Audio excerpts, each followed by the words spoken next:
Bienvenue. Aujourd'hui, on explore un livre assez spécifique, Protocole Oxygène. Le sous-titre dit tout. 21 jours pour libérer, renforcer et optimiser tes poumons. Ça se présente comme une méthode naturelle et bien cadrée pour améliorer sa respiration. Alors, l'auteur, c'est Jean-Louis Dossou. Peut-être que certains le connaissent déjà. Enseignant, il a créé des protocoles, fondé l'ESSER, l'École de santé et réussite, et la communauté des CSR, les conseillers en santé et réussite.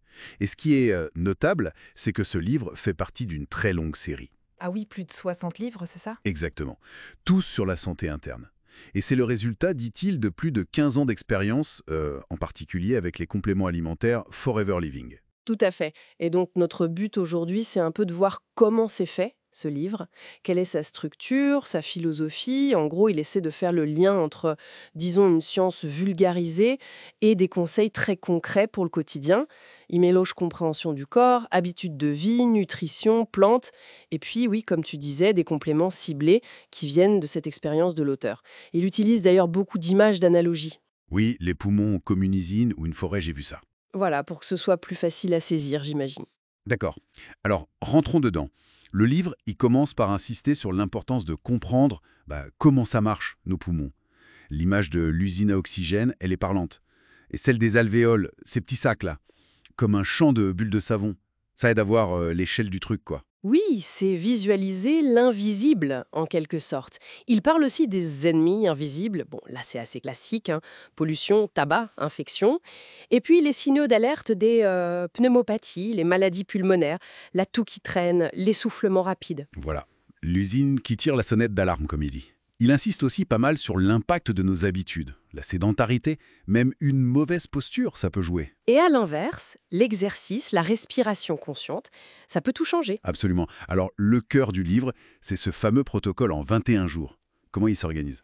Alors, ça démarre avec une phase préparatoire, 2, 3 jours avant le jour J. L'idée, c'est de nettoyer, de libérer l'espace. On parle d'exercices doux, d'inhalation, peut-être des infusions détox, histoire de préparer le terrain. Ok, une sorte de reset. C'est un peu ça. Ensuite, semaine 1, objectif, inflammation. Il faut éteindre le feu. Donc, alimentation ciblée, on pense aux oméga 3, au curcuma et des plantes apaisantes. Le thym est souvent cité, logique. Et après, semaine 2, on passe à la régénération, reconstruire les cellules pulmonaires. Là, le livre met en avant certains nutriments, vitamine C, glutathion, et il introduit des techniques de respiration un peu plus avancées. D'accord. On monte d'un cran. Voilà. Et enfin, semaine 3, c'est l'optimisation. Augmenter la capacité respiratoire. Là, on va trouver de la cohérence cardiaque, mais renforcée. Toujours des exercices doux et de la méditation axée sur le souffle. Le chemin est assez clair. Apaiser, réparer, et puis élargir. Et concrètement, il donne des outils, des recettes, des choses comme ça? Oui, oui. Côté nutrition, il y a des exemples. Des smoothies qu'il appelle régénérants, des soupes clarifiantes. Et pour les plantes, il cite le thym, bien sûr, mais aussi le bouillon blanc, l'eucalyptus, le plantain, des classiques de la phytothérapie respiratoire. Et les compléments Forever Living alors?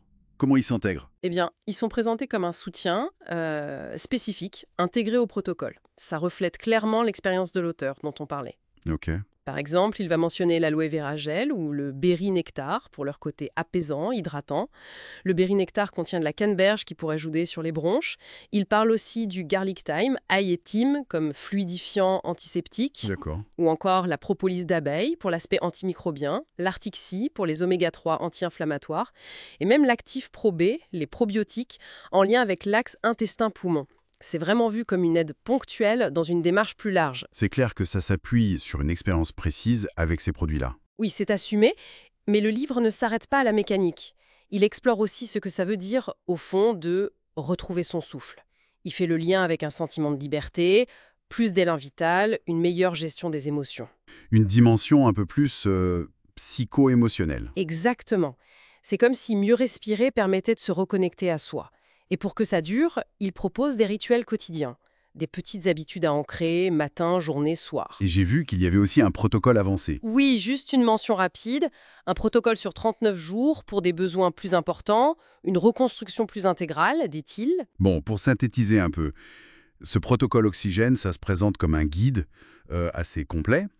Il mélange des explications simples sur le corps, des conseils naturels basés sur l'expérience, et puis cette intégration spécifique de compléments.